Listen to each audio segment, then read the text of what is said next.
Okay, Ray Vargas, the WBC World Featherweight title, taking on Nick Ball from the UK. Now, this 12-round fight was uneventful.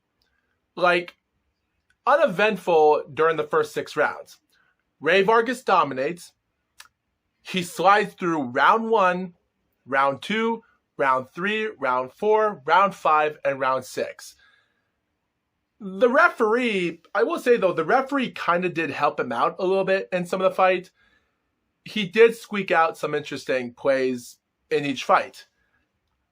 But then in round 7, out of nowhere, Nick came out of nowhere and threw huge domination. The 7th round was the biggest domination in any other round in any other fight. Ray Vargas put efforts into his 6 rounds, but round 7 became the most dominant round of any other round, and it was dominated by Nick Ball. And when you go to round 8, he knocks him out. He goes to round 9, and Ray was holding himself together in round 9, but it wasn't good enough. He gets dominated again round 9. And then in round 11, if you think that he had enough to win the fight, if he was going to win, Nick Ball would knock him out again in round 11. And what I mean by that, thinking that Ray had enough to win if he was going to recover, because he did put okay effort in round 9, but he never capitalized on it as much in the last rounds. He got dominated again in round 10, knocked out again in round 11, and Nick just finished the 12th round. Scorecard 114 to 112. Ray won the first 6 rounds, make that 4 rounds for 2 knockouts. So there, and Nick gets 6 rounds. 2 of them are 10-8, and he wins it. The referee scorecards are different because Jun Bai Lim gave it 116 to 110. His scores were different. He gave round 2, round 6 for Nick, which is weird. Massimo, the other judge, actually gave round 6 to Nick. Those were the only rounds from rounds 1 to 6 that Nick was awarded those rounds by those judges. And of course, round 7 to round 12, Jun would actually give the rest of the other rounds to Nick. 116 and 110. Interesting. As for Judge Massimo, he scored it 114 to 112. Same thing as me. Only instead of giving it to Nick, he gave it to Ray. It's like I said, he gives him the first 5 rounds. Fair enough. He gives Nick round 6. Round 6 was a better round for Nick than the other rounds, but I don't think Ray won the fight. There's times that he did had some offense into the 6th round. Don't get me wrong. He did a good job in round 6, but Ray Vargas did a lot better. Not better than his other first 5 rounds, which you can already tell that Ray Vargas's offense was getting worse until round 6 came. But he still managed to win that round until round 7 to round 12. Nick would give the rest of the rounds to everyone else.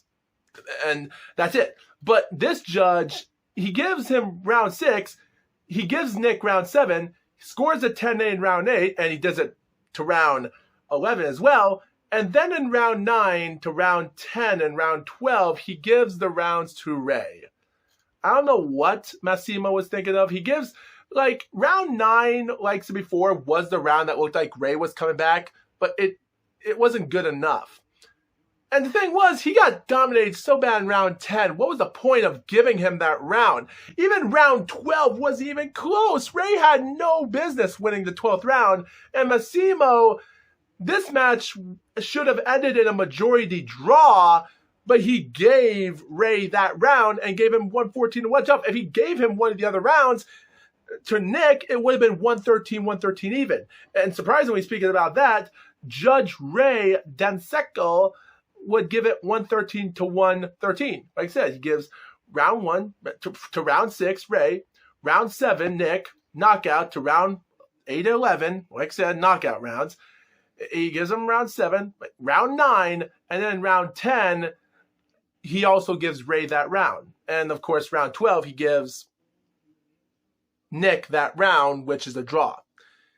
To be honest, he would have just gave him that 12th round and just said, congratulations, Ray. But to be honest, Ray didn't deserve to win that fight. He wasn't even close from winning 7 rounds. He was even close on winning 7 rounds. Like, the judges' scoring pylon was so dumb that Jun B. Lim deserves to get a paycheck while the other 2 judges laid themselves. The fight was so abysmal how the first 6 rounds were so uneventful that Ray was dominating.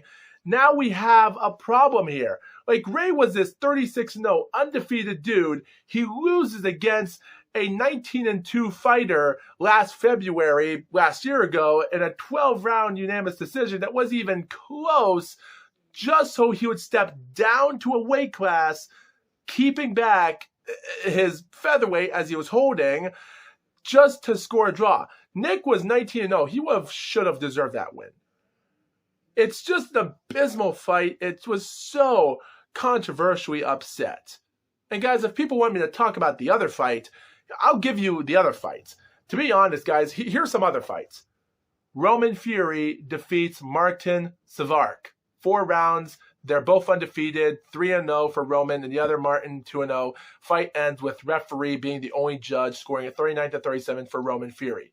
My point is Roman Fury part of the Fury family? To be honest, he's from Britain. He's a southpaw. He's 27 years old. He's now 4-0. He only has 1 knockout. He's taken on nobodies until today, and he gets his 4th win. Congratulations. But the thing is, I don't see a lot of information. He has 50 followers on BoxRec right now, but no one knows if he's a member of a Fury family. It's like Davey Fury. You know, Dave Overton, the guy that became the imposter for being Davey Fury, pretended to be a Fury family name, and he tricked everyone around the world, and Overton became the biggest person that became, if you guys don't know the history of that, just don't look it up. It's bad. There's so many Fury names out there that have their last name Fury. It's hard for me to tell, are they related to Tyson Fury or John Fury? And so that was a hard thing to but just let me know if there's information to that. We even have a 6-round points decision by a guy named Ziad Alamayev, 4-0, and to be honest, he's not from the U.S., he's from Saudi Arabia, which he was born there, but he's actually a resident from Los Angeles, California, representing USA. But to be honest, he gets a 6-round points decision, and that's it. There's nothing else. Like, we do have a heavyweight fight named Andrei Novisky taking on Juan Torres, a guy that was 11-15-1, and to be honest, it was an 8-round fight that ended in 3 rounds, and this guy was from the Ukraine. He's actually a resident from California right now, is like other Ukraine boxers, just like Vasily Lomachenko and Alexander Usyk. There's just a lot of Ukraine fighters from Los Angeles right now, but yeah, he had a good win. It was an uneventful fight. It went 3 rounds, scored by KO. And the guy named Juan Torres was actually the only thing that we can know about Juan Torres is that, considering he isn't much of a commodity in the boxing world, because technically there's nothing interesting about his boxing career. So nothing to say about it. There's just nothing information about his boxing career. He hasn't taken on any fighters as much. And to be honest, he's just a journeyman. So nothing much. Andre, I just don't know if he has any chances of being a heavyweight contender, but congratulations. So yeah, that's everything about the fight today. We could talk about Jack McGann, that was 9-0-1, that lost against in a first round TKO against a guy with 16 wins and 4 losses, Lewis Green, and how that became an unbelievable when he went for a right hook and knocked out the 9-0-1 that defeated. That became a shocker. But we could talk about any other thing here. We could talk about the 5-round knockout win over Israel Madrimov for his win against the 25-0 Russian Kurbanov, considering how eventful that fight was. The guy just dominated 4 rounds, and he won the WBA World Super Vacant Welterweight title. And now he's in the top 50 pound for pound. So, to be honest, the Ray Vargas and Nick Ball is the more controversial fight in this, and everything else is just uneventful. But the heavyweight fights on the other hand, are a different story. It's a different story when you look at it from a perspective. So at the end of the day, there's nothing much I can say about the WBC featherweight title or even the WBA World Super Welterweight title. They were fights, and that's all it is. It's the way it goes. So, yeah. Zhilei Zhang versus Joseph Parker, the WBO Interim World Heavyweight Championship. This is the interim title. It's not major. This is not a major title. It's an interim title. So it's not much of an interim because it's not major. Like, interim titles are a lot different than majors. So it doesn't make you a world champion. It's just interim, which means if you are an interim championship and let's just say Alexander vacates his WBO belt and if something crazy happens, that interim belt would be swept away by the fighter, and that fighter that had the interim belt will get the WBO belt. It actually happened to Hyun-Mi Choi back in 2013 when she won the WBA women's interim super featherweight belt. Only months later, another woman that had the belt vacated it, and in October of 2013, Hyun-Mi Choi got the belt. She won it outside of the ring because of her interim. So depending on that, it's nothing much. But yeah, I know it's a confusing thing actually. So, guys, this fight was more surprising. Like, guys, this has to be the greatest prediction I've ever had in my life. This has to be the greatest prediction I've ever done. And I'm actually happy that I got 100% of it right. Like, there were some shocking moments that really got me because I wasn't expecting the fight. Like, I was expecting the fight to go 12 rounds. I was expecting Joseph Parker to finish it stronger at the end. I knew that. Like, I knew halfway he was going to do a good job. But seeing how Zhilei came back in force in some rounds later on were surprising. Even though Zhilei Zhang wasn't landing punches, even the punches he was landing, it was just power punches. Like, he was trying to go for a huge disparity. The thing is, guys, when I see Joseph Parker, he's like the kryptonite of a superhero. Just because you knock him out, he's going to get back up. That's what I love about Joseph Parker. I love him so much as a friend, a fan, because he's like a kryptonite superhero. You knock him out, there's nothing you can say. You can't do nothing about it. Now, people online have been saying that Joseph Parker won every single round, and this is the same thing as the Tyson Fury versus Deontay Wilder 1 fight. Like I said before, guys, Deontay Wilder, I don't think he won the fight. He never had a chance. Yes, he would have won the fight, and it almost cost Tyson Fury his shot when he was knocked down in the 12th round. But yeah, again, there were times that I saw Deontay Wilder maybe winning round 2, maybe round 1, maybe, and then he would have won one round 7, and which were the 2 non-knockout rounds if you count round 9 and round 12, and I gave it 114 to 112.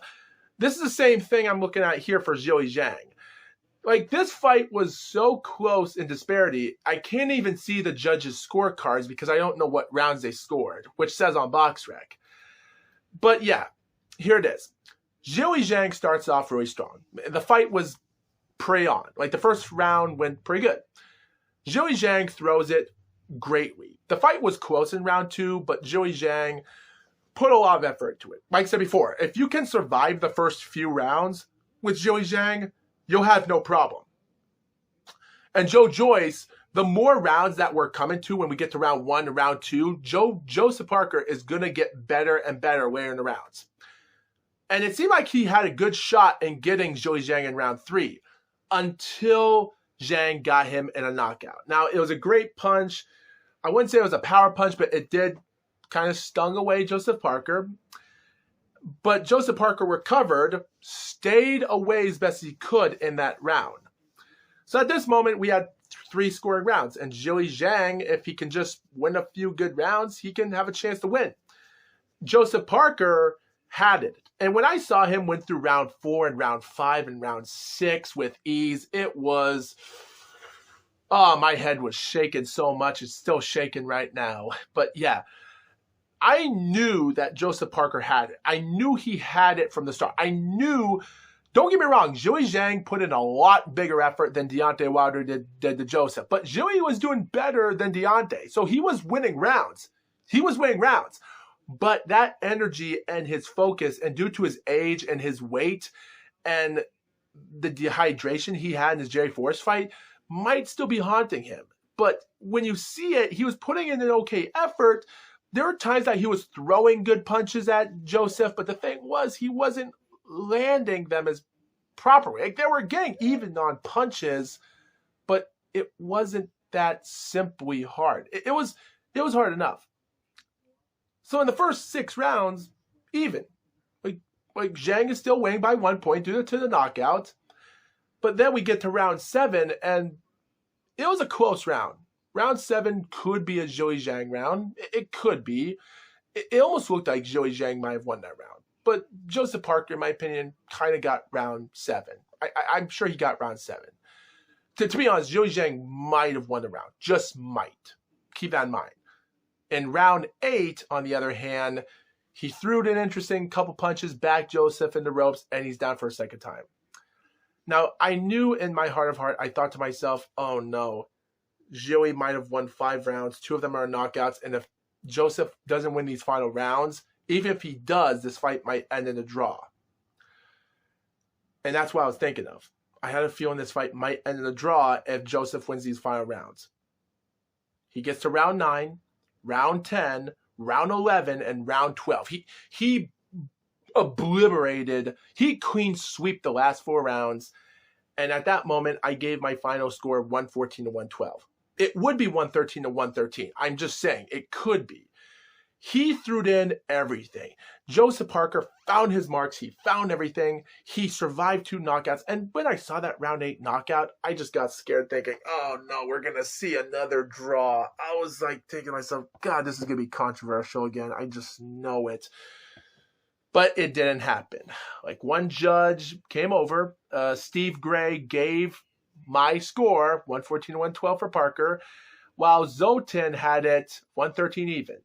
Patrick Morley had it 115 to 111, so he gave Zhou Zhang 3 rounds, which goes to show you that he might have gave Zhou Zhang round 1 and round 3 and 8 for the knockouts, and round 1 for 10-9, which that could be possible. That could be possible, because everyone online are saying that Joseph won every round, including knockouts. It's like, I just think people hate Chinese people. I just think they just don't want to see a Chinese heavyweight champion. I'm not trying to be hateful to that. I just think that's why people online are just giving crap to Zhou Zhang. Don't get me wrong, he's Chinese, but do you really think Zhou Zhang won none of the non-knockout rounds? Are you sure he never won round 1 or round 2? Yet again, he might have won round 7, just saying, but yet again, Joseph Parker kind of won that round, but yet again, some of the judges might have gave it to him, just like Zotin did. It was like, there were some close rounds that Zhou might have drawn the fight. So, but yeah, yet again, Joseph survived 2 knockouts. And even though Zhou Zhang lost 2 fights in his career right now, he's still a scary little quantity. Because, guys, like I said before, I said in my last video, the last time these 2 fought against each other was in 2011 in the amateur tournaments, the AIBA tournaments, and Joey defeated Joseph Parker 15-7. 13 years later in the future, Joseph got his win and he defeated Zhou Zhang in a professional fight. That right there is history. So when you look at it from that perspective, it was actually a pretty interesting fight. It was pretty great. And Joseph Parker, considering I put my money on him, this had to be one of the greatest predictions I've ever achieved. This has to be, like, I'm really happy and satisfied with my prediction here, saying that Joseph Parker would win this fight as long as he can survive Zhou Zhang's early attacks in the first rounds, which I knew Zhou Zhang had, and it's great he did. Because if you have to take on Zhou Zhang, you gotta make sure he's gonna attack early, because if you don't survive the first few rounds, it's gonna be a possibility that he might come out and hurt you, as long as he doesn't damage your eye or anything, just like Zhou Zhang did to Joe Joyce. So, yet again, I am satisfied with this fight, and I give this fight an 8 out of 10. This is like a 4-star match, and it was a dominated fight, but it did show some interesting moments. It really scared me to the point because I thought Joey Zhang had him, and he did, and he almost got him. So congratulations, Joseph Parker. And Joey Zhang, you did good. It was a close fight, and I think you're still a good contender considering he's past his prime, but it's good. It's good. These two got over really good. It's good. So if I have anything to say about these last fights, I'm just going to say it. So the last 3 fights are going to be scheduled differently. Now, let's just talk about the WBA Intercontinental Vacant Lightweight title. Mark Chamberlain and Gavin Gwynn. Only have 30 seconds to say about this match, so here's the 30 seconds I'm going to say about this match, and then we'll get to the next one. Ready, set, go. To be honest, Mark just dominated the first round. He went to the second round, dominated the third round. They were easy rounds, and then he finishes them off before the end of round 4. Fight's over, TKO, end of story. Mark was an IBF European champion, and now he's a WBA Intercontinental. I think we should give him a couple more fights in 2024, and maybe he gets a couple more other fights in 2025 until 2026, and when he's 19-0 or 20-0, we'll see if he'll deserve a title shot. That's it. All right, next thing. Next fight. Now, Justis Huni versus Kevin Lerena, WBO Global Heavyweight Vacant title. This is the fight I wanted to talk about the most because this fight had more excitement. It was a closer fight than other fights out there. There were no knockouts. It was a huge fight. There might be times when I did say, and guys, I will say though, I'm not going to talk about cheating or anything in there, or even like I am going to talk about controversies, but not when it comes to punches or scores or low blows or clinches, because that's not what I'm here to talk about in this video. Just what the fight went. To be honest, let me break it down for Justis Huni. Justis Huni debuted in October 2020. He defeats Fega Opelu in his debut for the Australian heavyweight title. When Quarterman threw the towel in round 7, Justis won. A month and a half later, he takes on Arseni Fosso. That was 3-0 at the time. Finishes him in round 4. In April of 2021, he takes on a 2-0 fighter like himself, Jack Mares, and a non-title fight, knocks him out in the first round. A month later, he takes on a nobody. That was 5-3-2, and he goes 10 rounds the distance. Not bad.